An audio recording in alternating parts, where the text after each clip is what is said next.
다음 소식입니다. 미국 중앙은행인 연방준비제도가 기준금리를 0.5%포인트 내리는 B컷을 단행했습니다. 또 연내 추가 금리 인하 가능성도 내비쳤는데요. 자, 이제 관심은 다음 달로 예정된 한국은행의 결정에 쏠리고 있습니다. 미국의 공격적인 금리 인하 배경 그리고 국내 경제에 미치는 영향을 허준영 서강대 경제학부 교수와 자세히 짚어보겠습니다. 자, 어서 오십시오. 예. 이달 초까지만 해도 0.25%포인트 인하였습니다. 네. 그리고 추석 전 며칠까지에는 0.5%포인트를 내릴 수도 있다. 그런 가능성이 되둔됐었는데 실제로 연준이 B컷을 단행했습니다. 네. 매우 놀랍습니다. 네. 이유가 뭡니까? 네, 아무래도 보험성이 좀 강한 컷인 것 같습니다. 예. 그러니까 일주일 전까지 사실 연준은 이렇게 정책을 잘 안 하는데요. 예. 원래는 깜빡이를 킨 다음에 그 깜빡이대로 움직이는 시장에다 시그널을 주고 움직이는데요. 이번에는 일주일 전에 깜빡이를 켜기 시작했습니다. 그 깜빡이는 B컷에 대한 깜빡이였고요. 예. 일주일 만에 이런 결정이 이루어졌는데 왜 그랬냐라고 생각해보면 저희가 2022년 중반으로 가볼 필요가 있습니다. 예. 그때 인플레이션이 막 올라가기 시작할 때 파월 의장이 실수를 한 번 하죠. 나 인플레이션이 일시적이라고 생각한다. 그렇죠. 그리고 뒤늦게 대응에 들어갔죠. 그랬다가 나중에 굉장히 시장으로부터 많은 비난을 받았던 경험이 있지 않습니까? 예. 이번에는 좀 더 보험성으로 좀 후회를 덜 할 선택을 하자. 자, 어쨌든 간에 7월 FOMC랑 8월에 있었던 잭슨홀 미팅을 통해서 내비쳤던 건 이제 인플레이션은 우리가 생각하는 2%대로 내려오고 있으니까 우리의 관심은 이제부터는 경기 둔화에 대한 대응이다라고 선회를 하겠다고 얘기를 했지 않습니까? 그러면 그 시작하는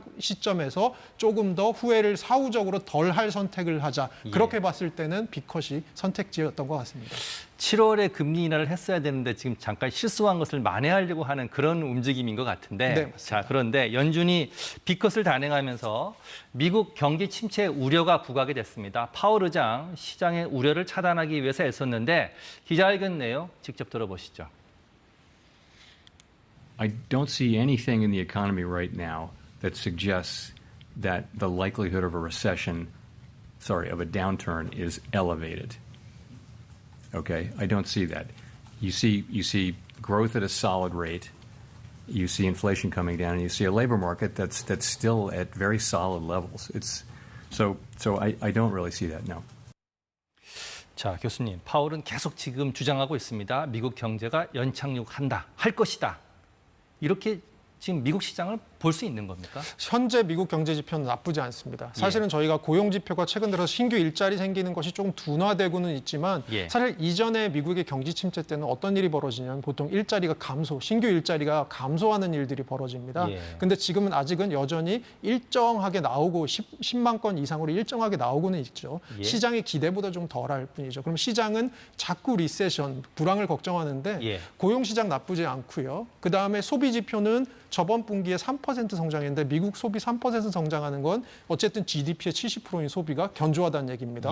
그리고 미국 GDP도 지금 성장세가 계속돼서 2분기에 3% 성장했고 지금 GDP를 나우 캐스팅한다고 하죠. 지금 만약에 이번 분기 GDP를 재면 몇 퍼센트 정도 성장했을까? 애틀란타 연은 같은 데서 재는 거 보면 2.9% 나쁘지 않습니다. 그러면 여러 가지 지표를 봤을 때 미국 경제가 지금 나쁘다고 볼 이유는 별로 없습니다. 그러면 앞으로 연착륙으로 갈 것이냐? 그거는 알기 힘들죠. 다만 지금까지의 지표로 봤을 때는 연착륙과 가까운 시나리오로 갈 것 같고 이번에 연준 위원들이 발표한 향후 경제 전망이나 저희가 점도표라고 하는 것을 봤을 때는 분명히 연착륙 시나리오를 염두에 두고 있는 것 같습니다.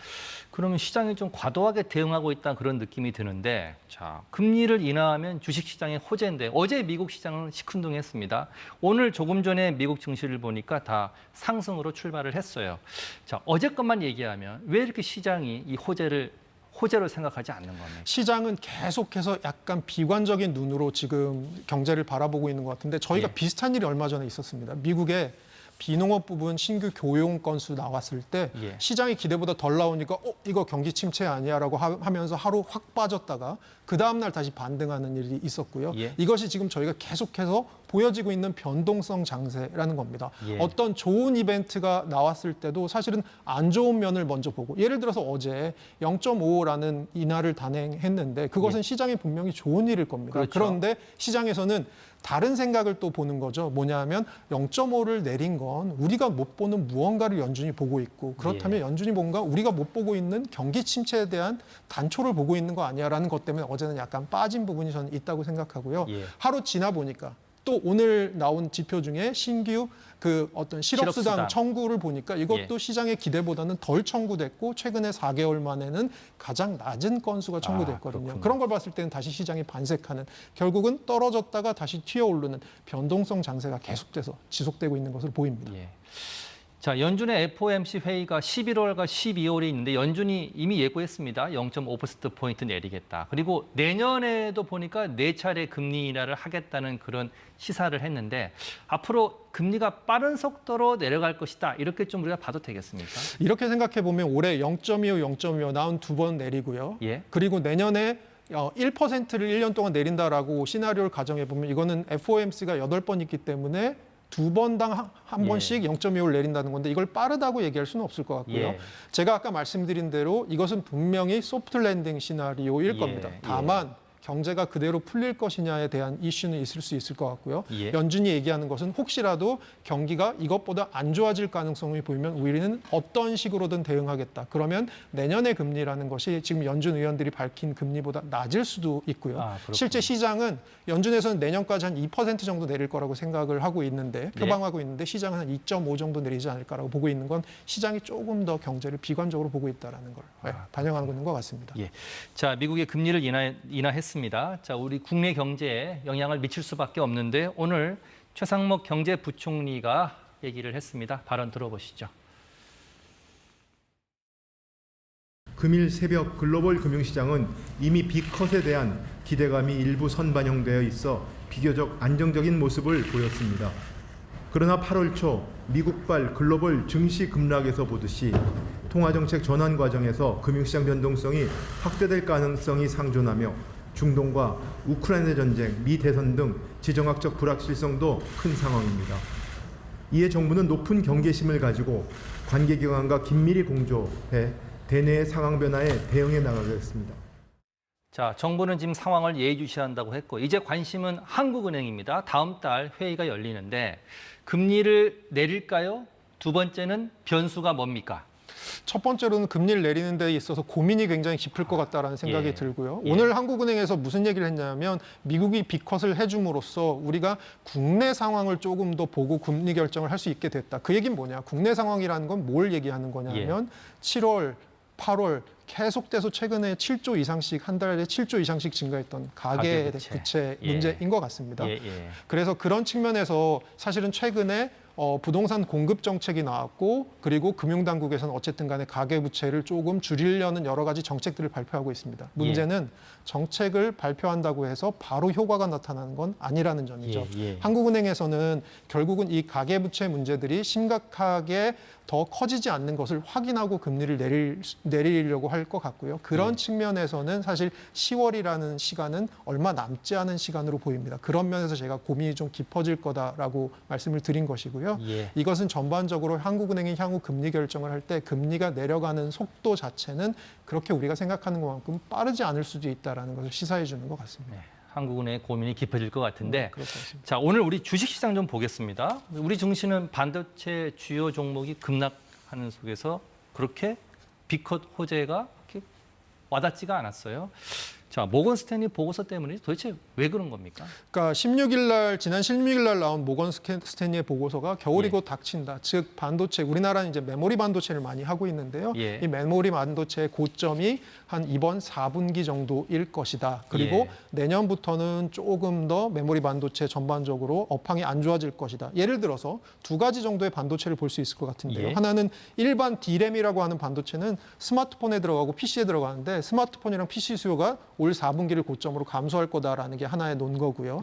저희가 또 보는 고대역폭 메모리 HBM이라고 하는 반도체도 아마 내년에는 AI에 이미 너무 많은 투자가 들어가 있어서 이 투자에 대해서 내년에 좀 회의적인 론들이 나오기 시작할 거고 그렇게 되면 여기에 대한 수요도 좀 약할 거다. 전반적으로 봤을 때 SK 하이닉스에 대해서 조금 어떤 그 비중을 축소하는 것을 권고하면서 목표 주가도 26만 원에서 12만 원으로 다운시켰던 이런 것들이 전반적으로 지금 영향을 영향을 미치고 있는 것 같습니다.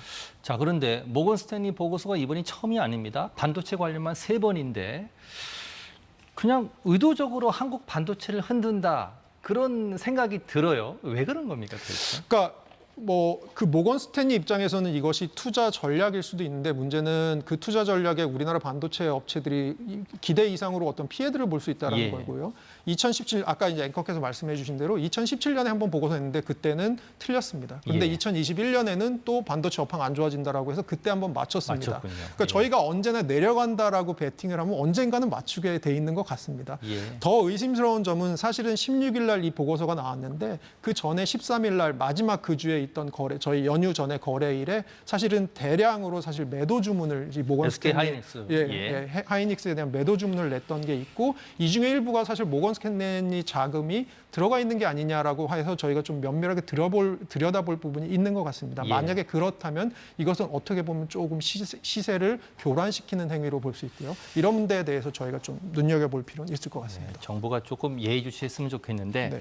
시간이 없어서 질문 하나만 더 드리고 보내드리겠습니다. 자, 원달러 환율, 미 금리 인하에도 소폭 하락하는데 그쳤습니다. 앞으로 환율 움직임은 어떻게 될까요? 그러니까 환율은 스마일이라고 생각하시면 됩니다. 예. 미국 경제가 강해도 달러가 강하고요. 그리고 미국 경제 아주 약해져도 안전자산 선호 때문에 달러가 강해집니다. 근데 예. 가운데 달러가 좀 약해질 건 언제냐? 미국이 소프트 랜딩 하는 경우에는 예. 이제 금리 차가 줄어들면서 환율이 좀 떨어질 수 있는데 문제는 우리나라 펀더멘털이 지금 굉장히 좋은 상황은 아니다라는 측면에서는 예. 환율이 급락을, 그러니까 미국은 지금 소프트 랜딩으로 가고 있다고 보고요. 예. 환율이 급락할 가능성보다는 지금 한 1,300원대 초반에서 지금 등락을 거듭할 것 같은 그런 생각입니다. 예, 알겠습니다. 자, 오늘 말씀 잘 들었습니다. 지금까지 허준영 서강대 경제학부 교수였습니다. 고맙습니다.